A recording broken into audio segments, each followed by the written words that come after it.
Boycott جنوبی کشمیر میں نوجوانوں کا قتل عام. آج کا احتجاج جیسے ہم بار بار کہتے ہیں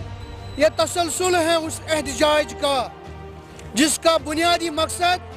مسئلہ کشمیر کے حل کے لیے ہندوستان کے حکمرانوں کو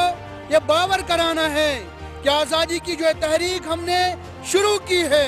اس تحریک کو آپ طاقت کے بل بوتے پہ جبر کے بل بوتے پہ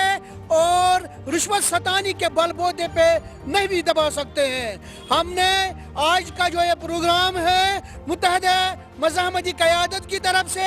جن کے سربراہ جناب سید علی شاہ گیلانی صاحب، جناب محمد مولانا عمر فاروق صاحب اور جناب محمد یاسین ملک صاحب مشترکہ قیادت جو ہے انہوں نے فیصلہ کیا ہے کہ ہماری جو احتجاج ہے ہمارا یہ احتجاج ہے یہ ان معصوموں کے ساتھ یکجہتی کے طور پر جن کے رات کی تاریکیوں میں جن کے گھروں پہ چھاپے ڈالے جاتے ہیں اور اس ٹھٹھرتی سردی میں وہاں زن و مرد کو